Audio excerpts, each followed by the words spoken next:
I'll be sharing with you guys the secret to getting the standing and firm bustier. Let's get started. So these are the fabric I'll be working with. This is my Adore fabric. This is my lining. I'm working with this collar stay for the lining piece, and I also use this cloth gum for the main fabric. Okay, so it will be firm. All right, it is very important to use this. Or if you're going to use the stay, go ahead to use that as well. So these are the padding I'll be using. I won't be using the first one, which is the wording, because it's too hard, but if you have the medium waist size, you can go ahead to use that. But for this tutorial, I'll be using this foam. Okay, so let's get started. I've gone ahead to fold my fabric and my lining into two, okay, because I want to cut both the fabric and the lining together.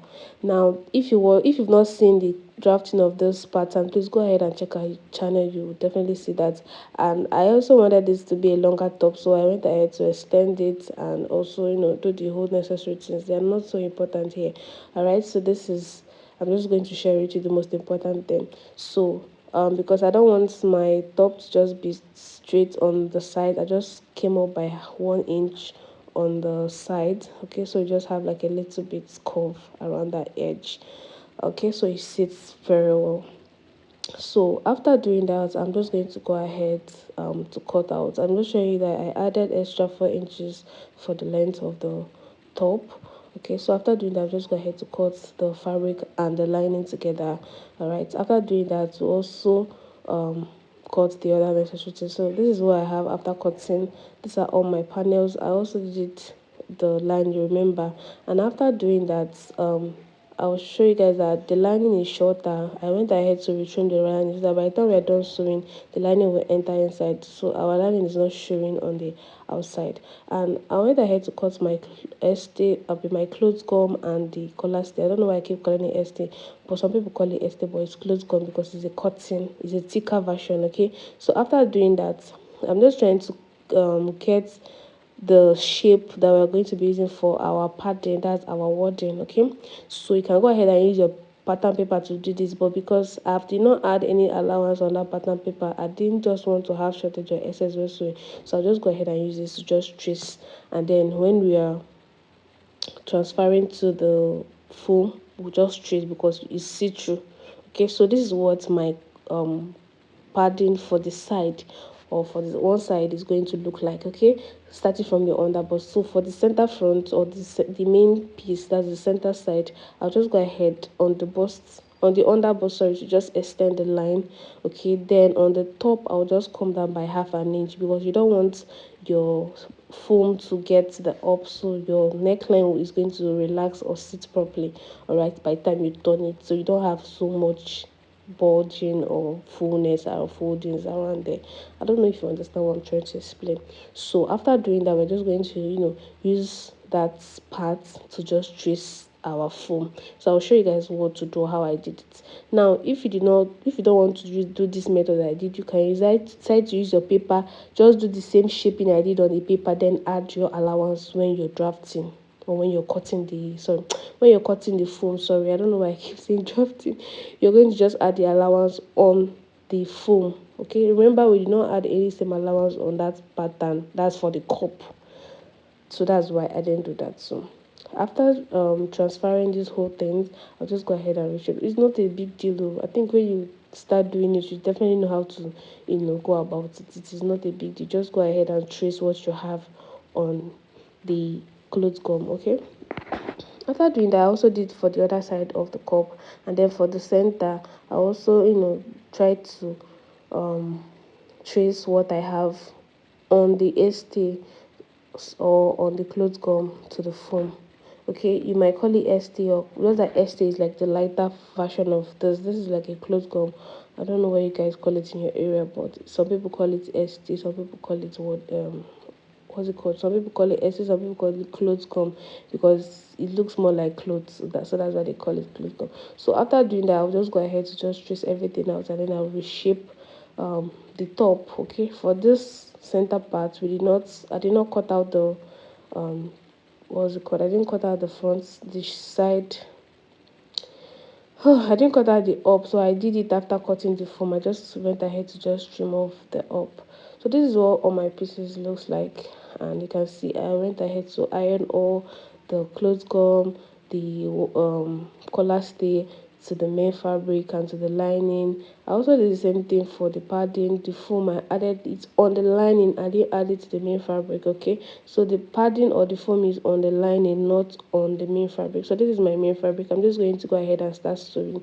Please make sure you work with your pins. It is very important. Okay, so I'm just going to pin all the edges together, and then we'll just go ahead and sew. Okay, after sewing that, I'll come and show you guys.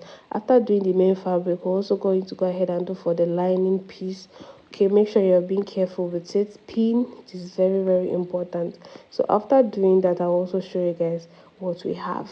So I've gone ahead to sew the lining. This is what the lining looks like. Okay, and I sew it by 1/2 inch, which is what we added, and I'm just going to go and flip it for you to see what we have.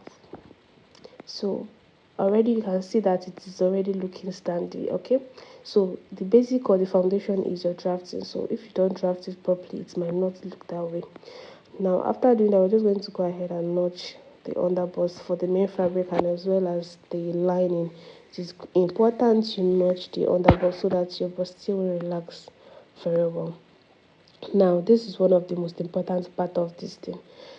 For the first procedure we're going to do is we're just going to open up our seam. We're going to use a steam iron. If you don't have a steam iron, please make sure you just get a jerry can or a ragolis. Just pour water inside and then create holes on the cover, and then so you can be able to spray. I use that as well if my iron is not giving me the steam I want.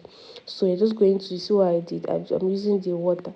Pour it water and make sure that your iron is on a high heat, and just go ahead and press very well so it stays very flat. So I'll do that on both sides, and now after doing that, we're also going to iron the other side, that's the body side of the bustier. You can see what our bustier is already looking. It's already coming together and it's looking beautiful. This is the lining. Okay, after doing that, we'll flip it to the other side and also iron again. Make sure you iron properly. Use your steam iron. Let me sure that your iron is very hot though. If you don't do it well here, I don't know when you do it though. So make sure that you iron properly.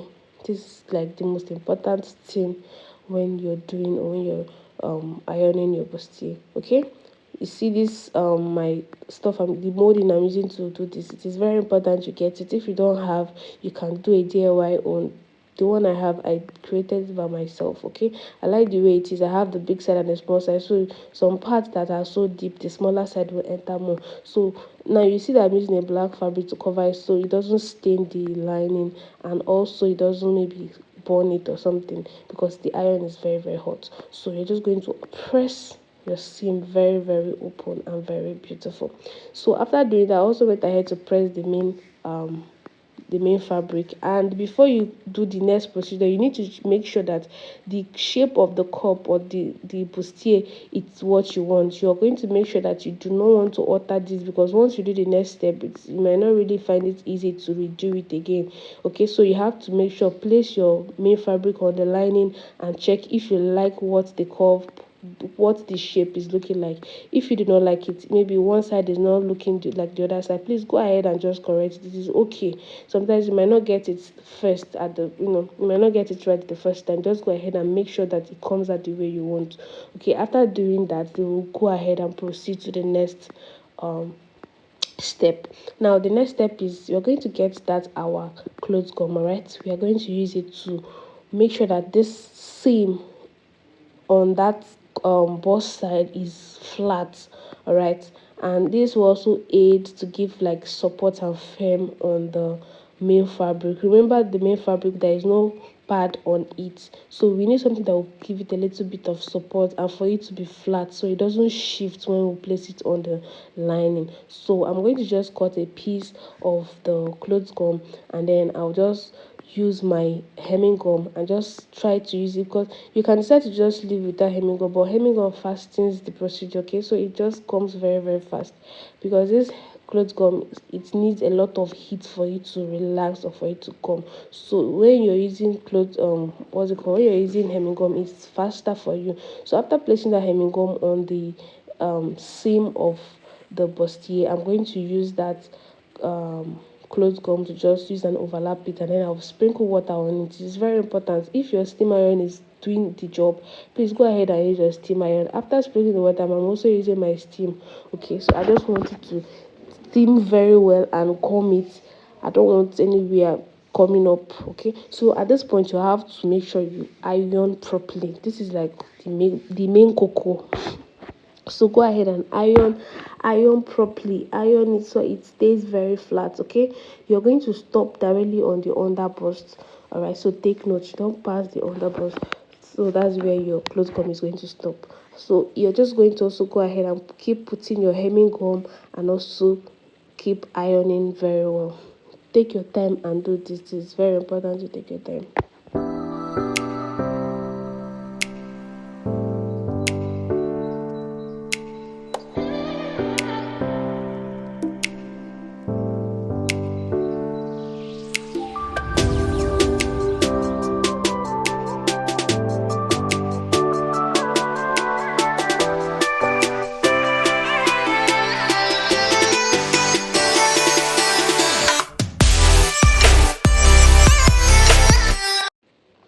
So now when it gets to a point where your the clothes gum is not really lapping very well, just use your scissors and just create open it like a hole, or just slant it open and then use one to overlap the other one. Okay, why it's like that is because it's not stretchy obviously, so you need to overlap it so it stays very well. So don't panic when you encounter something like that. You can see what I'm doing here. If it's not laying flat, just use your hemming gun and just hem it and it will just stay very well. Make sure that your iron is very very hot, and you can see what I have is already simple. Then the other side, you see that there is a little bit of bubbles there. I'll just slant it or use my scissors to just tear it open and then overlap each other and iron properly, and that's just it. So we're just going to go ahead and do the same thing for the other side. You can see that it's giving support already on the bust. Are you not seeing it? Now after doing this on the wrong side, we will turn it to the right side and also iron. Oh, please make sure that your iron is not dirty. If not, it's going to stain your fabric or your clothes. All right, just go ahead and iron properly. You see how I'm molding it? I'm using my hands to mold. So you're just going to use your hands to iron it and then allow it to cool off. You can see the difference. So I'll go ahead and do the other side.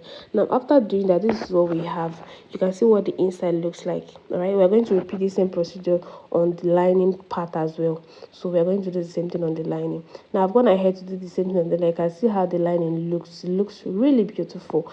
And now this is our main fabric, and you can see that this thing is not a big deal. Once you know how to do this thing, trust me, you will not have any problem again. You can see what our bustier is looking. It's not everything that needs bust cage. You can see how firm and how beautiful it is just with bust, with our normal drafting and our foam.